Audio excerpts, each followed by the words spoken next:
Everyone, welcome back to our channel future study. तो इस video में जो आपकी हिंदी सब्जेक्ट है, हिंदी भाषा और साहित्य का इतिहास, इसके इम्पोर्टेंट क्वेश्चन विद आंसर आपको इस वीडियो में बताने जाए। Due as well NCB student है जो सेमेस्टर फर्स्ट के बीए प्रोग्राम। तो जो इसमें ना हमने जो आपकी जो यूनिट है, आपकी 4 यूनिट है और उसका जो चैप्टर फर्स्ट है हमने यहाँ पर लिया है।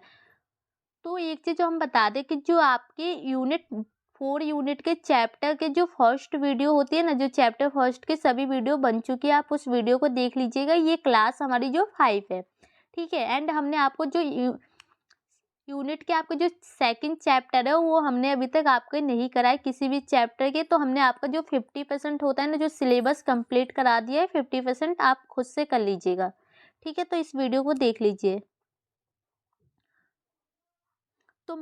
तो सबसे पहले आपका क्वेश्चन ये बनता है, देखिए, मध्यकालीन बौद्ध तथा आधुनिक कालीन, इन दोनों के बारे में आपको बताना है, ठीक है। तो इसमें देखिए क्या बताना है, और इस वीडियो को देखने के बाद ना जो आपका यूनिट 4 का चैप्टर फर्स्ट है कंप्लीट हो जाएगा।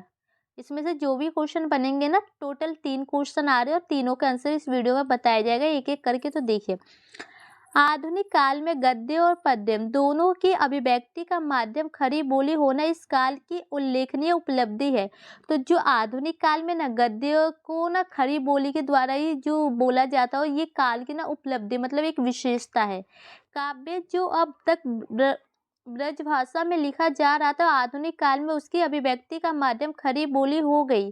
तो जो काव्य होती है ना, पहले तो कौन सी भाषा में, जो ब्रज भाषा में लिखी जाती थी, लेकिन जो आधुनिक काल के आने से ना उसकी जो बोली है ना, खड़ी बोली में परिवर्तन हो गई है। खड़ी बोली के कारण आधुनिक काल की साहित्य रचना में सकारात्मक परिवर्तन दिखाई दे। तो इसके कारण, इसके आने से जो आधुनिक की जो रचना है साहित्य, उसमें सकारात्मक मतलब अच्छी परिवर्तन दिखाई दे, पॉजिटिव। हिंदी काव्य की जो धारा पूर्ववर्ती काल से प्रहारित होती चली आ रही है, आधुनिक काल में आकर उसका स्वयं पूरा तरह बदल गया। तो जो काव्य धारा होती है जो हिंदी काल से आती है ना, वो आधुनिक काल में आके वो पूरी तरह से चेंजिंग हो चुका है। इसके साथ ही राजनीतिक, सामाजिक, एवं आर्थिक परिस्थितियों में भी विभिन्नता दिखाई देने लगी। वस्तुतः संपूर्ण समाज में एक अमूल्य परिवर्तन के अनुगूंज सुनाई देने लगी थी। तो जो आधुनिक काल में आने से ना ये हुआ कि जो काफ़ी ज़्यादा परिवर्तन आ गए, जो राजनीतिक होती है, सामाजिक, धार्मिक, आर्थिक जो भी स्थिति होती है ना, सब में परिवर्तन हो गए। आधुनिक काल के परिवर्तन का श्रेय भरत तेंदु को दिया जाता है। आधुनिक काल में राष्ट्रीयता, समाज सुधार, देश प्रेम, जन जागरण, विदेशी शक्तियों के प्रति तीव्र आक्रोश, शोषण तथा अत्याचार के विरुद्ध जन कोष की भावना आदि प्रवृत्तियों ताकने की परिस्थितियों में प्रमुखता से प्रकट हो रही थी। तो जो आधुनिक काल आने से ये हुआ ना कि जो वहाँ की राष्ट्रीय भावना होती है, समाज प्रेम, सुधार, जो भी शक्तियाँ, जो भी गुस्से होते हैं ना, जो भी विरोध किए जाते हैं, वो सभी ना जो प्रमुख रूप से जो प्रकट हुई और इनमें काफ़ी ज़्यादा जो सुधार आए और इसमें लोगों की भलाई हुई। इसमें आधुनिक काल में काफ़ी ज़्यादा लोगों के फायदे भी हुए। अब पर आपका क्वेश्चन नंबर जो फर्स्ट है कंप्लीट, एंड क्वेश्चन नंबर जो आपका सेकंड है वो स्टार्ट होने जा रहा है। तो ये देखिए, तो इसमें क्वेश्चन क्या है, तो मध्यकालीन बौद्ध तथा आधुनिक बौद्ध में अंतर, इन दोनों में जो अंतर क्या है वो बताना है आपको। तो यहाँ कुछ पॉइंट है, तो उसके माध्यम से हम जानेंगे। तो देखिए, मध्यकाल शब्द का स्पष्ट अर्थ आधुनिक काल का पूर्ववर्ती काल है और दूसरा अर्थ है प्राचीन काल के बाद का। वही आधुनिक काल न्यूनतम तथा विभिन्नता प्रकार के परिवर्तन की ओर संकेत करता है। तो जो मध्यम काल का जो अर्थ क्या लगाया जाता है, उसके शब्द का जो पूर्ववर्ती काल होता है वो, और जो प्राचीन काल के बाद का है, मतलब प्राचीन काल के बाद का समय, और जो आधुनिक काल में ना जो विभिन्नताएं होती है उसके प्रकार में परिवर्तन की ओर संकेत करता है। इसका सेकंड पॉइंट है, आधुनिक काल में सामान्य मनुष्य विभिन्न स्तर जैसे सामाजिक, राजनीतिक तथा आर्थिक पर परिवर्तन होने का वाद्य हुआ। तो जो आधुनिक काल में ना राजनीतिक, सामाजिक, आर्थिक, इन सभी में जो परिवर्तन होते हैं, किंतु मध्यम में उसके लिए ऐसी परिस्थितियां नहीं बनी, और जो मध्यम काल में ना ऐसी परिस्थितियां नहीं है जो राजनीतिक, आर्थिक, सामाजिक आधार पर जो परिवर्तन हो। थर्ड पॉइंट है आपका, वन्य विषय की दृष्टि से मध्यकाल में भक्ति भावना, श्रृंगार, प्रेम, वीरता, प्रायश्चित नीति अथवा काव्य शास्त्रीय विवेचना की प्रधान रही। तो जो मध्यम काल में तो जो प्रेम भक्ति होती है, जैसे कि आपकी श्रृंगार रस होते हैं, जो नीति होती है, जो काव्य शास्त्र हो, उन सब की जो प्रधान रही है, मतलब महत्वपूर्ण रही है। और किंतु आधुनिक काल में वन्य विषय, राष्ट्रीय संघर्ष, राजतंत्र, प्रजातंत्र, विकास तथा विभिन्नता की समस्याओं पर केंद्रित था। और जो आधुनिक काल किस पर केंद्रित था, तो जो संघर्ष होते थे, लड़ाई झगड़े होते थे, जो राजतंत्र था, जो प्रजातंत्र का जो विकास होता है ना, जो समस्याओं का समाधान करने के लिए ना, उन सब पर केंद्रित था। हिंदी साहित्य में आधुनिक काल का आरंभ सन 1857 ईस्वी में माना जाता है, जब भारतवर्ष ईस्ट इंडिया कंपनी के ब्रिटिश साम्राज्य का उपनिवेश बन गया। तो जो इसका जो आरंभ कब माना जाता है, तो आपको 1857 में माना जाता है। और उस समय क्या था ना, जो ईस्ट इंडिया कंपनी थी ना, वो भारत का जो कहते थे उपनिवेश था। आर्थिक प्रशासनिक नीतियों में परिवर्तन होने से इस देश में लोग भी नए संदर्भ में कुछ नए सोच और करने के लिए बाध्य हुए। तो इसमें जो क्या हुआ कि जो आर्थिक और प्रशासनिक परिवर्तन होते हैं ना, उसमें लोगों के नए नए जो सोच विचार उत्पन्न होने लगे और कुछ कार्य करने के लिए वो बाध्य हुए। साहित्य मनुष्य ने सुख दुख के साथ पहली बार जोड़ा। जो मनुष्य होते हैं ना, उस साहित्य को सुख दुख के साथ जो पहली बार जोड़ा गया था आधुनिक काल में। साथ साथ गद्य का आविर्भाव तेजी से हुआ। नई अभिव्यक्ति हेतु ब्रजभाषा के स्थान पर खड़ी बोली का प्रचार प्रसार व्यापक स्तर पर हुआ। और उस काल में ये भी हुआ ना कि जो खड़ी बोली का प्रयोग किए जाने लगा, जो ब्रजभाषा के अकॉर्डिंग।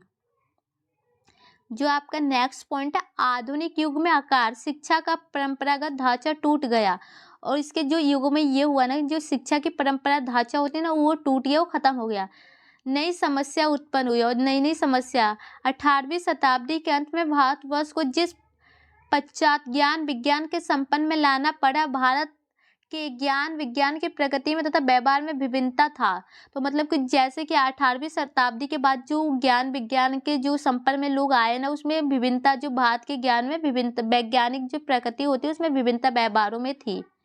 तो यहाँ पर ये क्वेश्चन भी खत्म हो चुका है। अब आपका जो नेक्स्ट क्वेश्चन है, क्वेश्चन नंबर जो 3 बनता है। तो देखिए, आधुनिक काल की परिस्थितियां जैसे राजनीतिक, सामाजिक, धार्मिक, आर्थिक का वर्णन कीजिए। तो आपको पता है जो आधुनिक काल की निम्नलिखित परिस्थितियां होती है, आप काफी ज्यादा पॉइंट कर सकते हैं, लेकिन ये 4 पॉइंट के ऊपर आपको लिखना है। एक चीज जो आपके पेपर में इस टाइप से भी क्वेश्चन आ जाएगा, जो आधुनिक काल की ना विभिन्न परिस्थितियों का वर्णन कीजिए। आपको ये पॉइंट नहीं लिखे रहेंगे, तो आपको परिस्थितियां लिख के आए जहाँ भी, तो आपको इन चारों के बारे में बताना होता है। ठीक है, तो हम एक एक करके देखते हैं। तो सबसे फर्स्ट हमने पॉइंट लिया जो आर्थिक परिस्थितियां। भारत में इंग्लैंड सरकार की आर्थिक नीति शोषणकारी थी। उनका मुख्य उद्देश्य भारत के आर्थिक संसाधनों का अधिक से अधिक दोहन करना था। तो जो इंग्लैंड सरकार थी, तो उसकी आर्थिक नीति कैसी थी, जो शोषणकारी थी भारत में। ठीक है, उनका जो मुख्य उद्देश्य क्या था कि जो भारत के संसाधन होते हैं ना, उनको अपने देश में अपने दोहन करना, वो अपने राज्य में ले जाना चाहते थे। वो यह से कच्चा माल सस्ते दामों से इंग्लैंड ले जा रहे थे और वहाँ अपने तैयार माल भारत में महंगे दामों पर बेच रहे थे। तो यहाँ से वो खरीद के ना जो सामानों को ले जाके और वह तैयार करके भारत में लाके वो महंगे दामों पर उसे बेच रहे थे। इस प्रतिस्पर्धा के सामने भारतीय उद्योग धंधे टिक नहीं पा रहे थे। परिणाम स्वरूप भारतीय कारीगर बेकार हो रहे थे और रोजगार की तलाश में शहरों की ओर भाग रहे थे। तो इससे ये हुआ ना कि देखो, अब भारत में तो कमाई रही नहीं, अपने मतलब गाँवों में जो उनके उद्योग, उनकी कंपनियों की वजह से ये हुआ, इंग्लैंड की वजह से। तो उनका जो परिणाम स्वरूप ये होना कि उनका पूरा बिजनेस जो बेकार हो गया। तो इसके जो रोजगार की तलाश में ना वो शहरों की ओर जाने लगे। शहरों में जनसंख्या बढ़ने लगी और शहर में क्या हुआ, जब लोग जाएंगे तो जनसंख्या बढ़ेगी। भारतीय किसान, मजदूर, व्यापारी, कारीगर आदि सभी अंग्रेज के शोषण का शिकार थे। और जो किसान होते हैं, व्यापारी होते हैं, कारीगर, वो सभी जो अंग्रेज होते हैं ना, उनके शोषण मतलब उन पर अत्याचार किए जाते हैं अंग्रेजों द्वारा। अतः सभी संगठित होकर अंग्रेजों के विरुद्ध खड़े होने लगे। और इस काल में अंत में ये हुआ कि सभी जो मिलके एक साथ होकर जो अंग्रेजों के विरुद्ध में लड़ाई लड़ना शुरू कर दिए कि अपने आज़ादी के लिए। सेकंड पॉइंट, तो जो आपका सेकंड पॉइंट है राजनीतिक परिस्थितियाँ। तो देखिए, जिस समय के आधुनिक हिंदी साहित्य का आरंभ माना जाता है, उस समय से 1 शताब्दी पूर्व ही भारत की राजनीतिक स्थिति में बदलाव आना शुरू हो गया। तो जो ये माना जाता है ना कि जैसे कि आज से राजनीतिक का जो आधुनिक युग है, इसका साहित्य हिंदी का शुरू हो गया। तो जो इसके 1 वर्ष शताब्दी के बाद ना, इसमें बहुत सारे जो राजनीतिक में परिवर्तन आना शुरू हो गए। अंग्रेजी राज्य की नींव सन 1757 से भारत में पड़ चुकी थी। उस समय ईस्ट इंडिया कंपनी ने नवाब जो डॉल को प्लासी के युद्ध में हराया। इस राज्य से संपूर्ण बंगाल पर अंग्रेजों का अधिकार हो गया। तो देखो, जो उस समय थी अंग्रेजों की जो कहते हैं ना नींव भारत में पड़ चुकी थी, और इससे ये हुआ ना, जो ईस्ट इंडिया कंपनी के नवाब होते हैं उनको हरा के जो जो इस युद्ध में ना हराया गया, तो इससे ये हुआ ना कि जो बंगाल पर अंग्रेजों का अधिकार हो गया, उनको विजय प्राप्त कर ली। देशी रियासतों ने के राजाओं ने एकत्रित होकर 1857 में पहला स्वतंत्रता समर लड़ा से पराजित हुए, किंतु इसके दो लाभ हुए। तो जो देशी रियासती के जो राजा होते थे सब इकट्ठा हो गए, जो इन सन में उन्होंने लड़ाई की स्वतंत्रता के लिए, लेकिन वो पराजित हो गए, लेकिन इसके हार चुके थे, लेकिन इसके दो फायदे भी हुए थे। ठीक है, भारत में ईस्ट इंडिया कंपनी का शासन समाप्त हुआ, भारत ब्रिटिश राज्य का उपनिवेश बन गया। तो भारत में क्या हो गया कि जो इसका शासन था वो खत्म हो गया, इसका उपनिवेश बन गया। दूसरे, अंग्रेजों ने अपनी आर्थिक, शैक्षिक और प्रशासनिक नीतियों में परिवर्तन किया। नए उद्योग धंधों के देश की आर्थिक स्थिति उत्पन्न की। अंग्रेजी प्राचीन और शिक्षा के व्यापक प्रसार से जनता में जन का उदय हुआ। तो इससे ये हुआ कि जो अंग्रेजों के जो आर्थिक, शिक्षण, प्रशासनिक, उसमें सब में परिवर्तन आ गया। जो उद्योग धंधे होते ना, आर्थिक स्थिति, उस सबकी जो प्रचलन होने लगी, अच्छी होने लगी। जो शिक्षा के व्यापार में भी प्रसार हुआ, जनता में ज्ञान का उदय हुआ। रेल, डाक, तार आदि यातायात और संचार साधनों से देश में सुखी संबंधी के बीज उत्पन्न हुए। प्रेस के आविष्कारों से साहित्य का प्रचार और प्रसार हुआ। धार्मिक स्थिति, तो इससे ये भी हुआ ना, जो आपको पता है, जो मीडिया, इंटरनेट के जरिए, जैसे रेल, डाक और यातायात के जो संचार होते हैं, साधन होते हैं, उन सब से उत्पन्न होने से जो लोगों में शांति की स्थापना हुई। जब इसके जरिए जो प्रेस होता है, जो मीडिया, उसके जरिए जो साहित्य, जो प्रचार होते हैं ना, उसको फैलाया गया। अब आपका नेक्स्ट टॉपिक है जो धार्मिक परिस्थितियां। अंग्रेजी शासन और उनकी नीतियों का प्रभाव भारत के सामाजिक, धार्मिक परिस्थितियों पर भी पड़ा था। इस युग में दोनों तरह से समाज सुधार और धार्मिक सुधार की बात होने लगी। एक तरफ भारतीय समाज सुधार और धर्म सुधार के अलग जग रहे थे। तो आपको पता है, जो इस काल में ये हुआ कि जो राजनीतिक, जो सामाजिक और धार्मिक दोनों परिस्थितियां उत्पन्न हुई, और दोनों में ना जो सुधार किए जाने लगे, और जो भारतीय समाज के लिए एक अच्छी बात है। दूसरी तरफ अंग्रेज सरकार भी भारत की रूढ़िवादी परंपराओं को अवैध घोषित करने पर आमाद थी। धार्मिक परिस्थितियों भी मानव चेतना का प्रभावित किए बिना नहीं रह सकती। ब्रिटिश राज्य की स्थापना के कारण भारत की अर्थनीति, शिक्षा पद्धति, यातायात के साधन आदि बुनियादी परिवर्तन हुए। तो जो भारत की परिस्थितियां होती है, जो धार्मिक होती है ना मानव की, तो वो क्या हुई, जो प्रभावित होने लगी। तो जो ब्रिटिश राज्य की स्थापना हुई, उसके कारण ये हुआ ना, जो अर्थनीति, जो शिक्षा होती है ना, यातायात साधन, वो सब में बुनियादी परिवर्तन आया और उसका प्रचार हुआ। समाज के इस नवीनीकरण से पुराने धार्मिक संस्कार राजनीतिकों में मेल नहीं खाते थे। जो ये नए परिवर्तन हुए, इससे ये हुआ ना, जो पुराने जो धार्मिक संस्कार होते हैं, जो नए होते हैं ना, उनमें मेल नहीं खाते। अतः धर्म में भावना के स्थान पर तर्क, बुद्धि और विवेक का आगमन हुआ। तो जो कहते हैं धर्म में जो भावनाएं होती है स्थान, उसकी जगह बुद्धि और विवेक का जो उत्पन्न हुआ। राजा राम मोहन राय वर्मा समाज के संस्थापक थे। उन्होंने अकेले खड़े होकर समाज की कुरीतियों का प्रहार किया। तो जो राजा राम मोहन थे, उन्होंने समाज के संस्थापक थे वहाँ के, और उन्होंने अकेले बुराइयों को खत्म करने का प्रयास किया। विधवा विवाह का समर्थन किया। स्त्री पुरुष को समान अधिकार की मांग की। तो जो इनकी जो ये प्रथा थी, इसको खत्म कर दिया गया। जो स्त्री पुरुष है ना, उसको सबको समान अधिकार देना चाहिए, समानता का अधिकार देना चाहिए। स्वामी रामकृष्ण परमहंस की मृत्यु के पश्चात स्वामी विवेकानंद ने हीनता से ग्रस्त देशों को यह अनुयायी कराया कि इस देश की अपनी श्रेष्ठता अद्वितीय है। आध्यात्मिक स्तर पर मनुष्य समानता, एकता और उन्हें ध्यान रखे। तो इन्होंने ये बताया कि जो इनकी मृत्यु हो चुकी थी रामकृष्ण के, तो उनके जो स्वामी विवेकानंद है ना, तो ये बताया कि जो हीनता, मतलब कि हीनता की भावना ना रखी जाए, सब में जो श्रेष्ठ होना चाहिए। आध्यात्मिक स्तर पर मनुष्य की जो समानता, एकता की भावना रखनी चाहिए। जो आपका नेक्स्ट टॉपिक है सामाजिक स्थितिकरण, ये लास्ट टॉपिक है आपका। अंग्रेजी राज्य की स्थापना के साथ साथ देश के सामाजिक संगठनों में विघटन होना लगा। छोटे छोटे गांवों की जड़त टूटने लगी। तो आपको पता है जो अंग्रेजी राज्य की स्थापना हो गई तो जो छोटे छोटे गाँवों की पहचान होती है वो सब खत्म होने लगी। वे दूसरे गाँव शहरों के संपन्न में आने को बाध्य हुए और उनका ये हुआ कि जो उनका अस्तित्व खत्म हो चुका था, जो बड़े गाँव बड़े शहर होते हैं ना, उनके संपर्क में मतलब उनके जो उसमें शामिल होना पड़ा उन्हें। अंग्रेजी शिक्षा, यातायात के साधन, शांति व्यवस्था ने मानव समाज को उन्नति का अवसर प्रदान किया। तो जो अंग्रेजी शिक्षा आई इसके जरिए जो यातायात संसाधन, शांति व्यवस्था हुआ ना, इन सबको जो मानव की उन्नति हुई है। आधुनिक युग की परिस्थितियों का परिचय देते हुए बाबू गुलाब राय ने लिखा, अंग्रेजों ने राज्य के आने से लोग का ध्यान जीवन की कठोर वास्तविकता की ओर गया।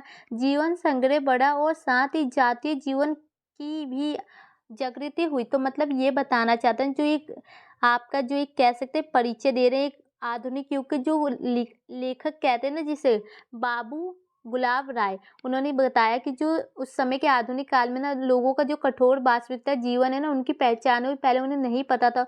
और जो जातीय जीवन होती ना, जैसे अपने जाति के आधार पर उनकी जो उत्पत्ति होना शुरू हो गई थी। लोग अपनी सभ्यता को महत्व देने लगे, लोग अपनी सभ्यता अपनी जाति को महत्व देने लगे। जनता ने अपने राजनीतिक अधिकारों को समझा और अपने राष्ट्रीय भाव को प्रकट करना चाहा। और जनता उस समय फिर अपने जो राष्ट्रीय भाव होते हैं ना, जो अपनी राष्ट्रीय अधिकार होती है उन सबको समझने लगे, राजनीतिक अधिकार को।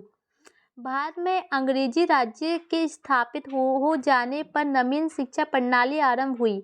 नए नए वैज्ञानिक आविष्कारों से लोग परिचित हुए और जो भारत में अंग्रेजी शिक्षा है उसका प्रारंभ हो गया। तो इससे ये हुआ ना कि जो नए नए तरीके उत्पन्न होने लगे, वैज्ञानिक जो आविष्कार होने लगा उसका परिचय होने लगा, लोगों को पता चलने लगा।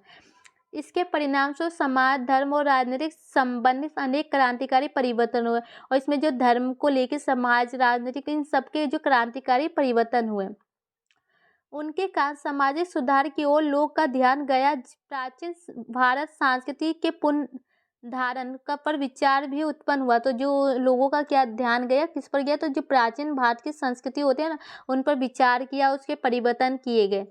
उनके यही काल नव जागरण का काल था। इसी समय पूर्वी और पश्चिम विचारधाराओं का संघर्ष भी आरंभ हो गया। तो ये कौन सा काल था जो नव जागरण का काल माना गया था? जो पूर्वी और पश्चिमी जो विचारधारा था ना उन दोनों में संघर्ष मतलब लड़ाई स्टार्ट हो गई। कुछ लोग पश्चिम प्रभाव में बह गए तो कुछ लोग रूढ़िवादी बने रहे। तो इसी तरह दोनों विचारधाराओं के साथ साथ नवीन वैज्ञानिक भावधारा का साहित्य में प्रवेश इसी सामान्यतः दृष्टिकोण का परिणाम है। तो कुछ लोग तो रूढ़िवादी को अपना लिया, तो कुछ ने उसे जो पूर्वी पश्चिमी होते हैं उनको अपना लिया, सब अपने अलग अलग विचारधारा करने लगे और जो वैज्ञानिक भाव इसमें साहित्य में इसका दिखने लगा। इस काल में राष्ट्रीयता की भावना भी पनपनी, विचार स्वतंत्र भी अंकुरित हुई।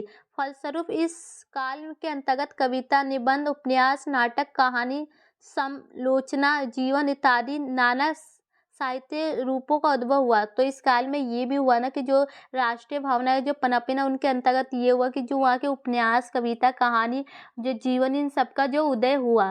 तो यहाँ पर फाइनली इस क्वेश्चन का आंसर कंप्लीट हो चुका है। और ये वीडियो तो हमने पहले ही बता चुकी है, ये आंसर आपको हमने ग्रुप में भी सेंड कर दिया था। तो वीडियो अच्छी लगे तो लाइक से जरूर कीजिएगा। Thank you.